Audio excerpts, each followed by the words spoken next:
Hello everyone, Andrew Wynd here, foot and ankle physiotherapist here in Melbourne. Today we are looking at a shoe comparison.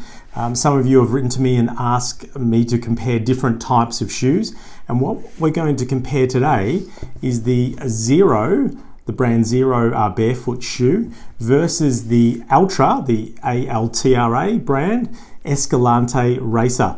I just got these this week and I took them out for a very quick run, and before I really dirtied them up too much, I wanted to give you this shoe comparison. So technically this is not really a barefoot shoe comparison. Altra are very clear in their marketing that this is not considered a barefoot shoe, and given that the midsole is 24 mil thick, then technically it's not a barefoot shoe, where Xero is very much a barefoot style shoe. So there are some similarities, and let's run into those now. So first and foremost, you'll notice that it's a natural style forefoot. So if you look at both of them there, you'll see that it's shaped like the foot. I turn them around, you'll get a nice clear view there. So a really broad forefoot's really important for a whole bunch of reasons. One, we get our toes to spread out, which is our natural foot posture. For those of you with bunions, and I see a lot of patients with bunion development here in the clinic, then the first thing we're going to need is a really broad forefoot. And then the challenge there is, as soon as you go a wider shoe in a normal, typical common brand, say New Balance, for example, and Brooks are quite well known for their broad shoes. As soon as we get broad enough there into a D or even a 2E fitting, then the issues we run into then is the rest of the shoe is quite sloppy on the foot. The heel of typically females is often narrower than a male, and so the width might be fine, so we don't put pressure on the toes inwards and on that bunion, but then we have slippage at the heel and it's not a great fit. So enter a natural style shoe. We often call these minimalist shoes as well, and typically minimalist refers to not a lot of technology and cushioning and things in the shoe. If we have a look at the Xero, you can definitely twist it up, fold it up, and for those barefoot proponents out there that think we should all be barefoot and we should only wear shoes that are like this, I don't have an issue with that. This definitely meets that category. I can't really do that with this shoe. It's certainly flexible. It flexes in all directions. I'm dropping dirt all over the table from the run that I just went on, but it's certainly not as flexible as this shoe, and it's not trying to be either. So I think if you are really after that barefoot, want to really replicate what barefoot feels like, then I think the Xero is certainly going to be better for you. Whereas the Altra, I'm quite a big fan of it, and we recommend it to lots of our patients because it does have that little bit of cushioning. There's a little bit more shoe to it.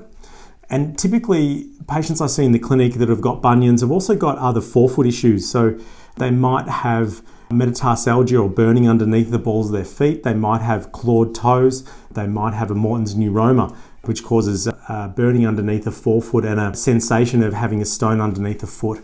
In that case, I've found that this shoe will actually irritate them because there's literally only a couple of mil underneath the foot, and already the toes are pulled up and potentially clawed, which exposes the metatarsal heads underneath. As soon as I claw up there, and you can do this yourself, you'll find that the metacarpal heads in the hand or the metatarsal heads in the foot, the equivalent, get exposed, and you start loading the plantar plate and you get soreness underneath there. So if we're trying to transition a patient into a lower drop shoe and lots of room in the forefoot, then I typically recommend this one because it does have that cushioning. Speaking of drop refers to the height of the heel versus the toe. And all of the Altra brand, irrespective of how much cushioning is underneath the foot, is a Xero drop shoe. So your heel is at the same height as your forefoot. And why is this important? Well, there's lots of reasons. One, it starts to stretch and lengthen your Achilles and calf muscle out to its normal length. It allows you, the second reason is it allows you to stack your body. We call that stacking. So positioning your body, your head over your trunk and rib cage, over your pelvis with balance front and back, over your hips, over your knees, over your ankle. That's how our bodies work, how they're intended to. They certainly can alleviate lots of pressure in certain areas. So to be truly well stacked or well balanced, you do need to be in a zero drop shoe, and both of these are a zero drop shoe. So really, to summarize, they both have a lovely broad forefoot that is not going to squash your toe.